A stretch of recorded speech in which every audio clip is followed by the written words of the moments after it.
كمن زين له سوء عمله واتبعوا أهواءهم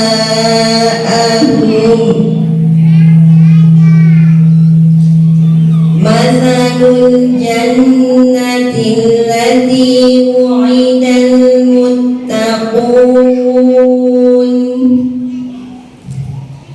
فيها أنهار من ماء غير آسن وأنهار من لبن لم يتغير طعمه وأنهار من خمر لذة للشاربين وأنهار من عسل مصفى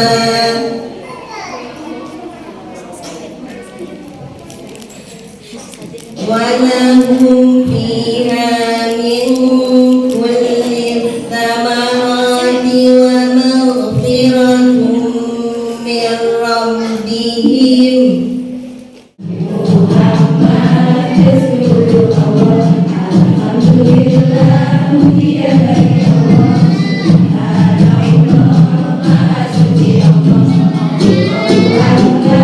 Allah Maha Besar, segala puji hanya bagi Allah. Bila dipuji kejayaan kita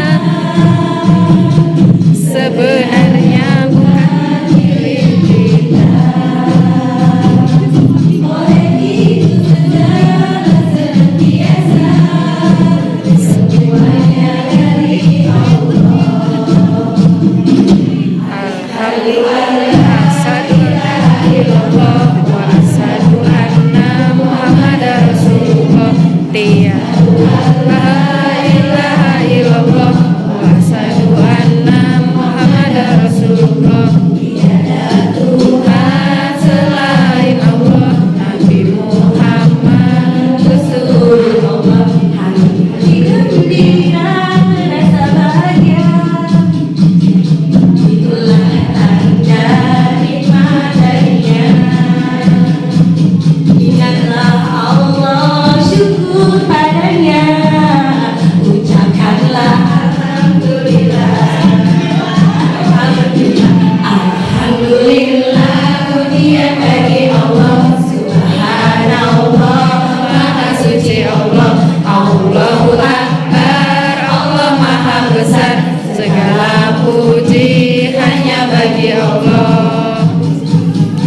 Lihatlah alam bertaruhan, langit cerah, mayungi bumi, hati terasa kebesarannya. Allahu Akbar.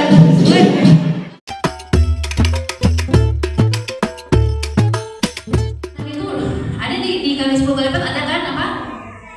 Tilawah. Tilawah itu 1 huruf diganti 10. Kemudian yang 700 kali lipat apa? Pahala sedekah dikali 700 kali lipat. Mungkin ada yang lebih lagi daripada itu, yang dihadiskan dikatakan seperti itu. Kecuali puasa. Allah mengatakan fa innahu li wa ana ajzi bihi. Sesungguhnya puasa itu milik aku dan aku yang akan langsung memberikan pahala. Kenapa? Ya dak syahwatahu wa ta'amah. Karena di bulan puasa itu hambaku itu meninggalkan syahwatnya, meninggalkan makanannya, minumannya. Itu luar biasa bagi Allah. Karena makanya kenapa puasa itu adalah ibadah sirriyah, ibadah rahasia. Cuma Allah sama kita yang tahu, ya kan? Kalau misalnya kita lagi nggak puasa, misalnya, karena kalau lagi puasa tega banget deh, kita minum air dingin enak banget sih. Anak kita, suami kita nggak ada yang tahu kita minum, diem-diem ya. Ntar pas buka puasa kita ikut-ikutan buka puasa, nggak ada yang tahu, cuma Allah sama kita yang tahu. Itu namanya ibadah rahasia. Itu seperti itu, ya. Tapi kalau lagi puasa ya jangan puasa tiba-tiba haus nih, bibir pecah-pecah minum nggak ada yang tahu ini. Jangan. Makanya kenapa Allah langsung ganti sedemikian rupa, karena memang puasa itu mengajarkan kejujuran. Gak ada yang tahu kecuali kita sama Allah. Kemudian dikatakan di hadis itu, jadi yang namanya puasa itu dilipat gandakan itu hanya Allah, dan hanya Allah yang tahu. Jadi nggak ada bukan 10 kali lipat, bukan segini, bukan gitu. Nah, kemudian tadi saya sampaikan di dunia ada promo JSM. Nanti di akhirat juga pasti sama. Allah itu kasih kita kan gini, di hadis yang panjang ketika Rasulullah naik mimbar malam terakhir bulan Sya'ban Ramadan nih, Rasulullah mengatakan atakum syahrul Ramadan mubarak, Allah sudah mendatangkan kepadamu bulan Ramadan yang mulia. Ternyata di bulan Ramadan ada apa? Pahala ibadah sunnah akan dibalas seperti pahala ibadah wajib. Jadi kalau kita beribadah sunnah, Allah balas tuh pakai ibadah wajib pahalanya. Tapi kalau pahala ibadah wajib, Allah kali lipat 70 kali. Masya Allah. Jadi kalau kita meyakini tilawah Al-Quran itu sebagai ibadah wajib, ya, wajibnya sih sebenarnya adalah murotalnya ya, membacanya dengan tartil itu wajib. Ada Abu Samir, waratil Quran dan tartil, dan bacalah Al-Quran itu dengan tartil, wajib buat kita. Jadi kalau kita yang punya kesempatan buat belajar, tapi kita nggak mau belajar baca Al-Quran dengan baik, maka jatuhnya kita dosa. Baca Al-Quran dan salah, jatuhnya kita dosa. Tapi kalau masih yang dia masih dalam proses belajar dan bata-bata, maka Allah kasih pahala 2. Tapi kalau yang sudah bisa, kalau ganti setiap huruf 10 alif lam bukanlah alif lam mim bukanlah 1 huruf, tapi alif 1 huruf, lam 1 huruf, mim 1 huruf. 30. Ada yang pernah ngitung nggak satu halaman berapa huruf? Bisa banget ya. Tapi pasti ratusan loh. Ya. Jadi taruhlah misalnya ada 100 huruf dalam Al-Quran, dalam satu halaman, bukan dalam satu muka ya, 100. Kalau kita meyakini bahwa tilawah Al-Quran itu adalah ibadah wajib, maka Allah akan lipat berapa kali tadi kalau ibadah wajib? 70 kali lipat. Berarti kalau 100 huruf itu kita baca, kalau normal kita dapat pahala dikali 10, berarti 1000. Nah, tapi karena ini lagi bulan Ramadan yang dikali 70 kali, berarti kita baca satu halaman 1000 dikali 70. Berapa? 70.000. Ibu mah hitung-hitungan. Bener loh, waktu saya tinggal di Semarang, ketika saya menyampaikan materi begini, tapi di ini ya, di kampus sama dosen-dosen, itu ada dosen yang keluar WO dia dari ruangan, terus dia WA saya, ibu saya nggak suka ibu hitung-hitungan soal pahala gitu. Terus saya bilang iya nggak apa-apa, saya bilang gitu, setiap orang kan punya pendapat yang berbeda, saya bilang gitu ya. Tapi rupanya kalau saya menyampaikan itu tidak mengapa, bisa jadi itu adalah motivasi buat sebagai orang yang memang masih perhitungan, ya kan? Misalnya lagi ada yang malas gitu ya, aduh malas tilawah, aduh malas sholat, terus dia ingat, ya Allah kalau sholat duha itu kan Allah bakal buka rezeki aku di seharian. Sholat dia langsung duha, ya Allah malas banget tilawah, ya Allah padahal tilawah itu paling banyak pahala saya bisa dapat tuh di tilawah ya Allah gitu ya. Langsung dia tilawah. Jadi itu buat pengetahuan ya, bukan berarti kita hitung-hitungan itu kalau kita pada tilawah, hitungin hurufnya ada berapa, dikali 70, dikali 10, nah itu baru hitung-hitungan. Tapi kalau itu hanya sebagai motivasi, kenapa enggak? Karena apa? Allah itu kan pencipta kita ya. Allah itu yang punya kita kan, yang memiliki kita itu kan Allah ya, bukan suami, bukan anak, bukan siapa-siapa. Allah pemilik kita. Tapi Allah yang menciptakan kita, Allah yang ngasih rezeki sama kita, Allah yang sedemikian baik sama kita. Allah itu sama hambanya juga transaksinya ekonomi loh. Ada yang mengatakan innallaha ashtara minal mu'minina anfusahum wa amwalahum bil jannah. Sesungguhnya Allah telah membeli hambanya itu hartanya, jiwanya dengan surga. Ada kata-kata ishtara. Kata-kata ishtara kan maknanya membeli. Atau misalnya di surat As-Saff, Allah mengatakan ya ayyuhalladzina amanu hal adullukum ala tijaratin tunjikum min adzabin. Wahai orang beriman, maukah aku tunjukkan kepadamu tijarah? Tijarah itu maknanya perniagaan, perdagangan yang akan menyelamatkanmu. Kata Allah seperti itu. Jadi Allah saja memang memberikan kepada kita karena Allah Maha tahu hambanya itu matre gitu ya. Jadi nggak ya, mudah-mudahan kita. Jadi Allah bikin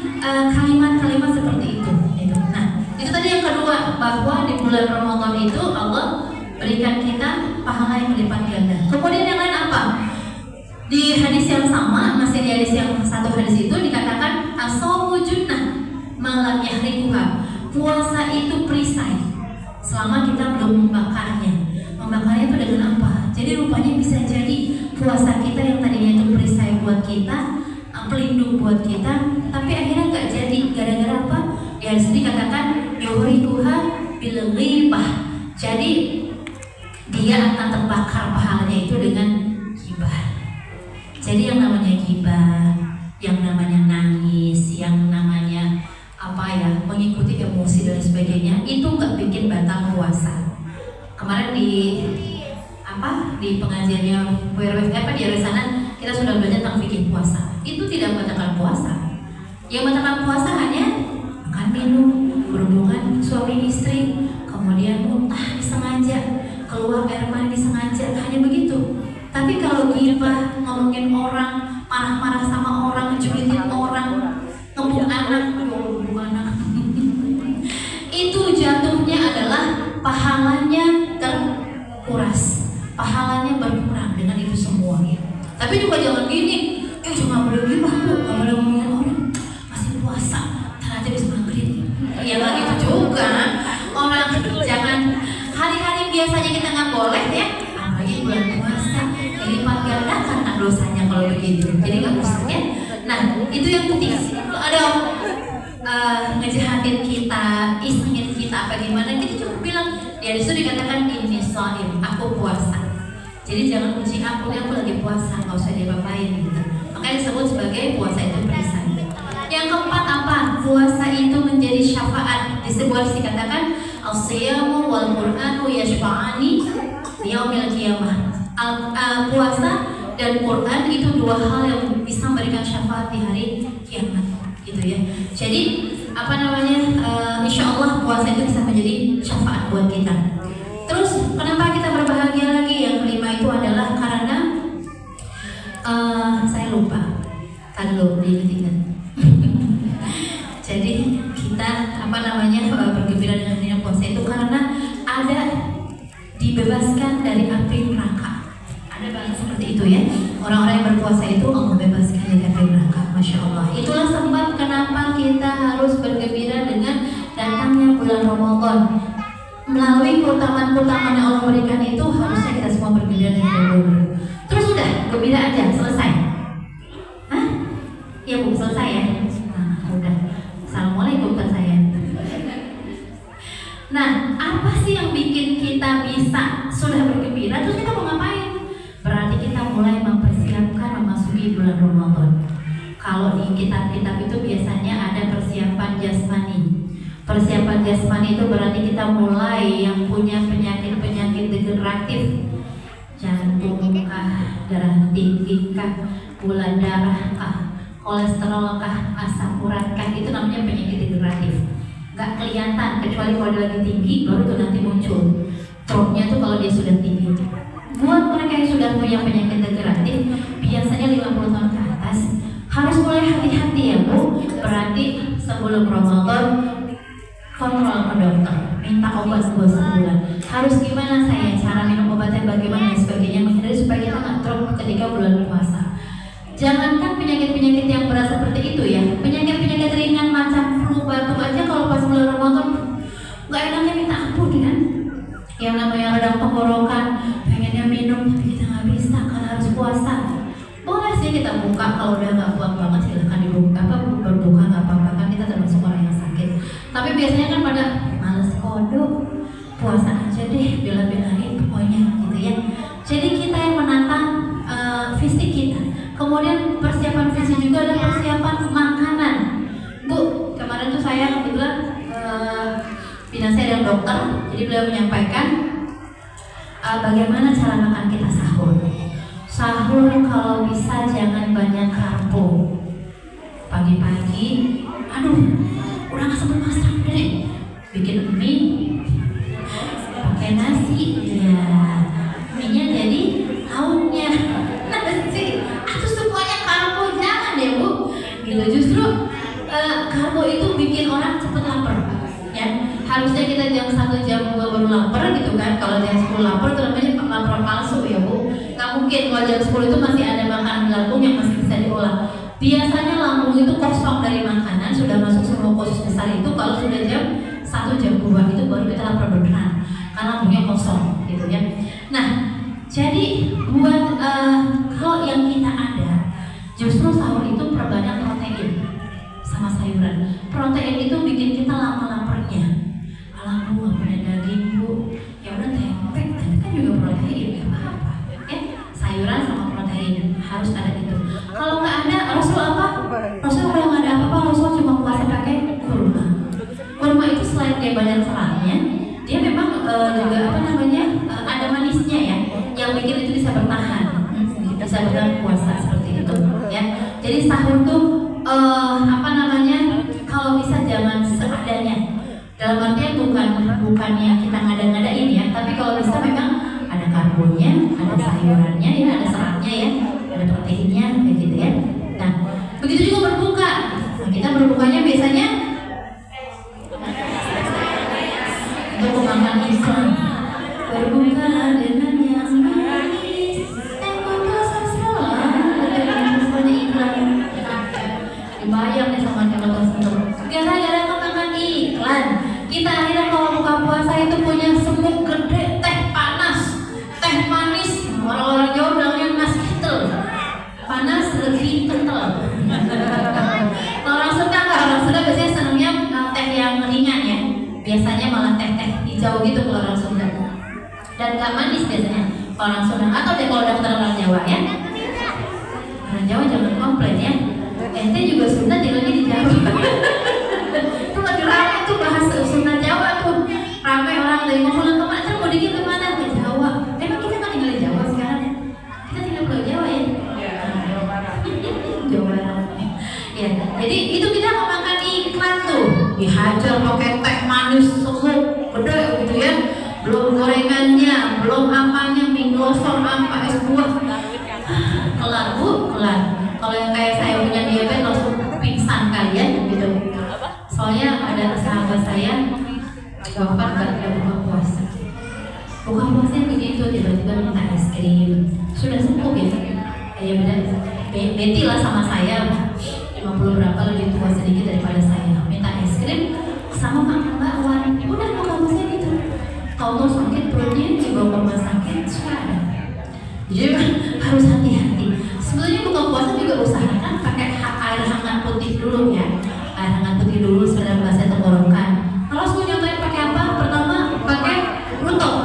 Ya, rutok itu kurma yang masih basah, kurma yang belum kering. Dia memang teksturnya manis-manisnya kayak sawo gitu deh, gitu ya. Nah, kalau nggak ada rutok, Rasul baru makan tamer. Tamer itu kurma kering, ya. Kurma kering itu kayak ajwa, kayak kholas. Kalau sukar itu tengah-tengah sebetulnya, ya antara basah dan kering. Tapi dia juga sudah banyak gulanya. Karena kan semakin lama difermentasi, gulanya kan semakin banyak kurma itu. Gitu. Jadi Rasul tuh bukan juga dengan kurma biasanya. Kalau kita boleh deh buka puasa pakai putih, pakai kurma. Nanti es buahnya, gorengannya, mie glosornya, entah habis sholat maghrib baru kita makan boleh. Terus makan malam gedenya kapan? Ya nanti lagi habis tarawih udah ngantuk mau tidur ya udah nggak usah. Kan kamu meninggal juga kalau nggak makan berat ya malam-malam. Waktunya berpuasa gitu kan seperti itu ya. Jadi itu ya. Jadi kita menata badan kita, menata makanan kita. Kalau buat persiapan secara fisik. Kalau persiapan fikriyah, persiapan ilmu, kemarin saya di sana sudah menyampaikan tentang fikih puasa. Kalau di sini mau menyampaikan nggak bisa ya Bu, paling nggak 1 jam atau jam setengah. Insya Allah belajar ya Bu tentang fikih puasa, apa sih yang membatalkan, yang kira-kira masih membingungkan kita apa aja sih gitu ya. Silahkan dicari atau tanya ke saya boleh, nanti WA boleh silahkan gitu ya. Jadi persiapan fikih itu berarti kita persiapan karena dalam Islam itu semua amal harus dilaksanakan dengan ilmu. Gak boleh kita asal saya mah kayak saya kok, ayah saya kalau sahur jam 2. Ada yang masih sahur jam 2? Jam 3? Hah? Jam berapa? Puasanya jam berapa? Sahurnya jam berapa? Jam 4. Ya, jangan lama-lama ya. 1 jam sampai setengah jam sebelum subuh kita sahurnya. soalnya ya. Tapi itu karena kita nggak tahu, oh saya mau ikut sama orang tua saya aja, itu yang disebut dengan taklid. Kita ngikutin orang-orang sebelum kita, tapi kita nggak punya ilmunya. Ternyata sunnahnya puasa itu justru mengakhirkan sahur, diakhirkan supaya pada sahur kita bisa langsung persiapan sholat subuh. Ini kalau yang sahurnya jam 2 jam 3, habis makan bablas tidur lagi, tubuhnya entah kemana. Takutnya begitu ya khawatirnya. Nah jadi kita perlu memahami apa sih ilmu-ilmu yang mesti kita ketahui menjelang kita berpuasa. Nah kemudian persiapan apa lagi? Tentu persiapan rohani. Persiapan rohani itu berarti kita menyiapkan mental kita. Saya akan memasuki bulan Ramadan, itu bulan jihad, bulan tantangan. Habis subuh niatnya mau tilawah, saya mau tilawah 1 juz habis subuh. Tapi yang terjadi itu bulu matanya gitu ya. Apalagi kalau bulu matanya yang dibadai gitu kan, udah berat banget lihat kasur dan sini gitu kata kasurnya ya. Pengennya tidur. Itu tantangan tuh luar biasa. Makanya kenapa kalau dalam Islam itu sebenarnya ibadah itu kunci pertamanya itu adalah dipaksa. Al-ijbar namanya. Jadi harus dipaksa. Apapun tuh paksa dulu. Nanti kalau sudah terbiasa, sudah banyak, itu baru namanya al-iksar. Baru diperbanyak. Umpama kita tilawah biasanya sehari cuma 1 juz. Kalau 1 juz berarti kan 1 bulan hatam cuma sekali. Padahal di Ramadan nih, saya pengen hatam bisa 3-4 kali misalnya. Mungkin kalau ulama yang dia bisa menyelesaikan tilawah itu setiap 3 hari sekali, itu umum ya Bu. Tapi saya punya guru ngaji Bu, guru ngaji saya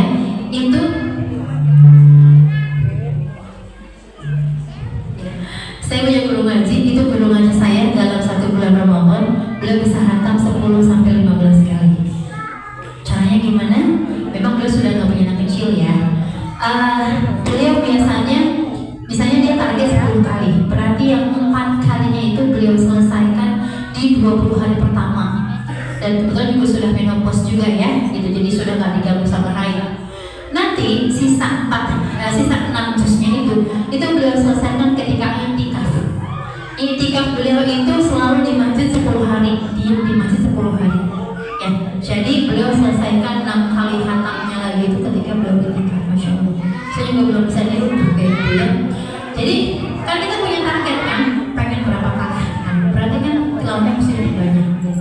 Nah itu namanya persiapan mental. Bagaimana kita menghadapi bulan Ramadan, bagaimana kita bisa amal kita bukan amal sprinter. Tahu Bu, kalau sprinter itu kan 100 meter pertama lari ya. Nah, itu kalau sprinter. Kita nggak mau begitu kan? Oh di awal Ramadan, selama sehari 5 juz selesai tilawahnya. Masuk 10 kali kedua udah mulai. Kan kayak di masjid juga gitu tuh. Di masjid kan soft penuh. Kali pertama semuanya ditekin. Makin maju.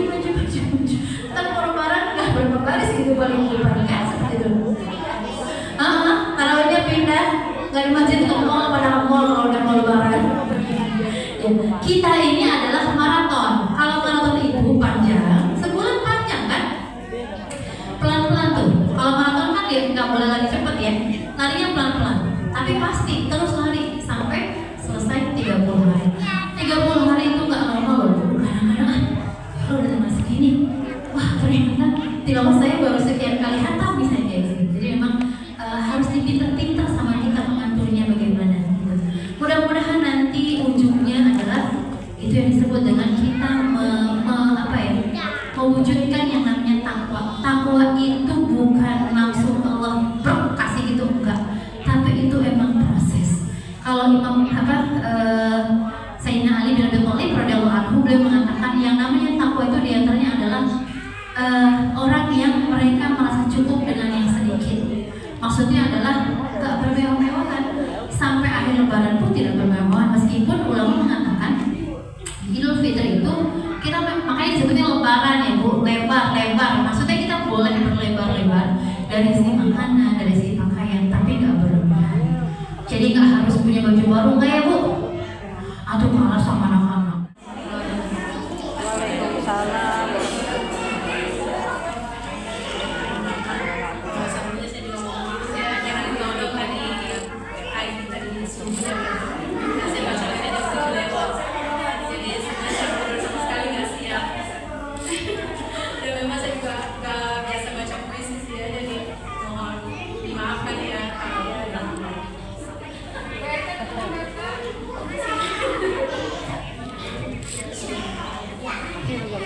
Apakah sampai padamu berita tentang Mahanasi? Kabar apakah yang sampai padamu tentang Palestina? Apakah sampai padamu berita tentang rumah-rumah yang dihancurkan? Tanah-tanah yang meratap ketidaktuan, bahkan manusia yang berdosa. Apakah sampai padamu berita tentang air mata yang tumpah dan menjelma minuman sehari-hari, tentang jadwal makan mereka yang hanya sehari sekali, atau listrik yang menyala hanya 4 jam sehari? Apakah sampai padamu berita tentang kanak-kanak yang tak lagi berbapa?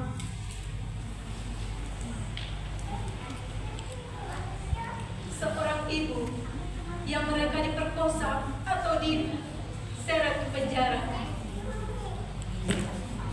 Para balita yang menggenggam batu dengan 2 tangan mungil mereka menghadap tentara Zionis Israel. Lalu tangan kaki mereka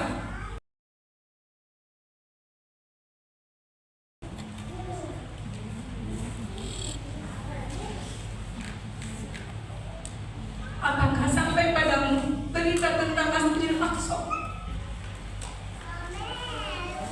Di halamannya menggenang darah dan tubuh-tubuh yang terbongkar, peluru yang berhamburan di udara, menyajikan lagu kematian menyayat hati, menyayat nadi.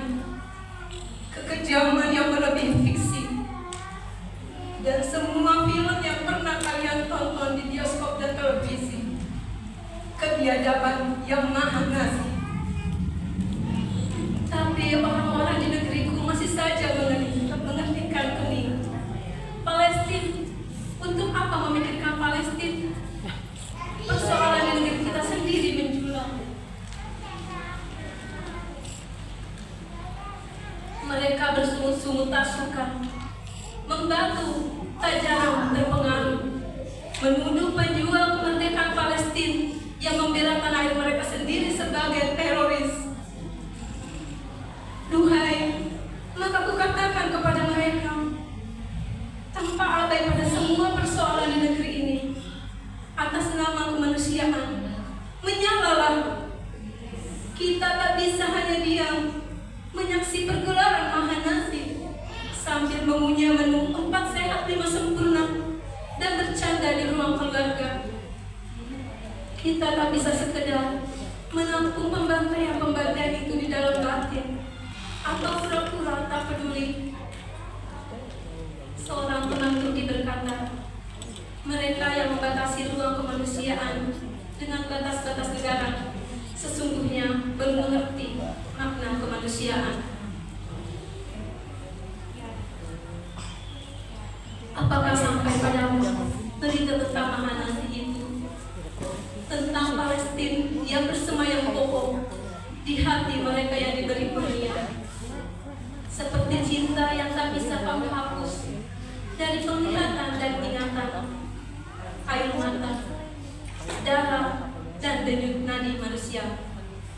Lawan Mahanasi, Depok, 25 Juni 2011.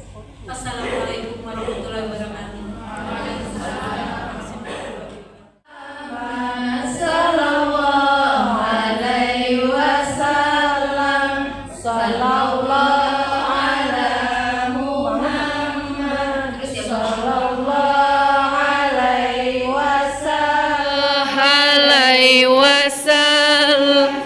Sallallahu ala Muhammad, sallallahu alaihi wasallam. Jangan dilihat dari Sallallahu alaihi wasallam. Sallallahu ala Muhammad, sallallahu alaihi wasallam. wasallam. Sallallahu Ala Muhammad sallallahu alaihi wasallam. Sallallahu ala Muhammad sallallahu alaihi wasallam. Jazakumullah khairan katsir kepada ibu-ibu semuanya. Semoga diberikan kesehatan beserta keluarganya dan juga siapkan mental, siapkan fisik kita. Karena hanya tinggal hitungan waktu saja kita menuju Ramadan. Bismillahirrahmanirrahim. Baik, sama-sama kita baca istighfar ya Bu. Astagfirullahaladzim, astagfirullahaladzim, astagfirullahaladzim. Hamdan na'imin, hamdan syakirin, hamdan yuafi ni'amahu wa yukafi'u mazidah. Ya Rabbana lakal hamdu kama yanbaghi li jalali wajhika wa 'azimi sultanika. Allahumma inna nas'aluka bi anna lakal hamdu la ilaha illa anta al-mannan, ar-razzaq, al-wahhab, al-fattah, al-alim, dzul jalali wal ikram, ya hayyun ya qayyum. Allahumma shalli ala nabiyyina Muhammad wa ala alihi wa sahbihi wa sallim. Rabbana zalamna anfusana fa in lam taghfir lana wa tarhamna lanakunanna minal khasirin.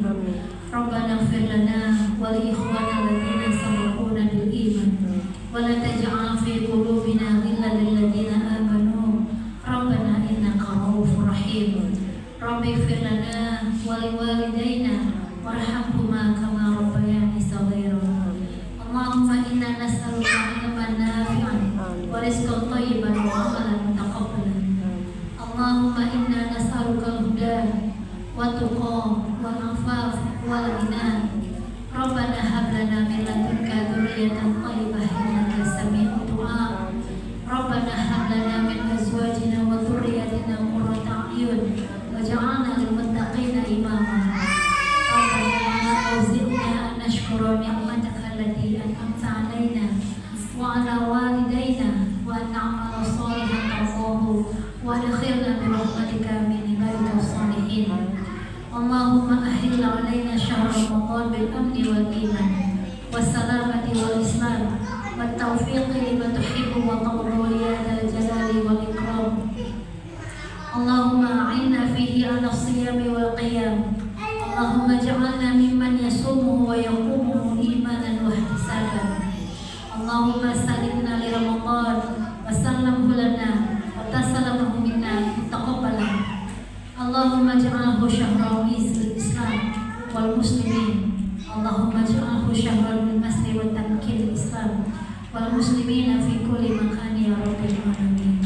Rabbana taqabbal minna innaka antas samiul alim wa tub 'alaina innaka antat tawwabur rahim walhamdulillahi rabbil alamin.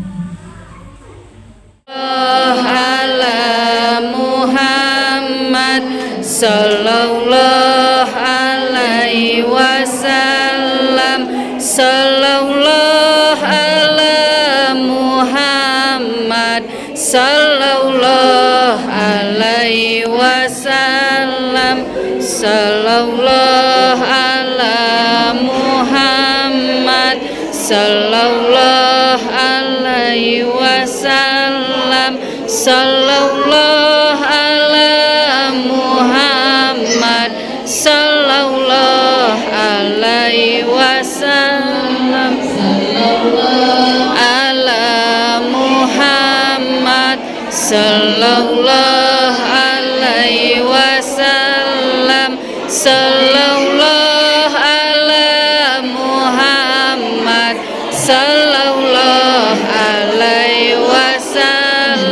Sallallahu ala Muhammad sallallahu alaihi wasallam. Sallallahu ala Muhammad sallallahu alaihi wasallam.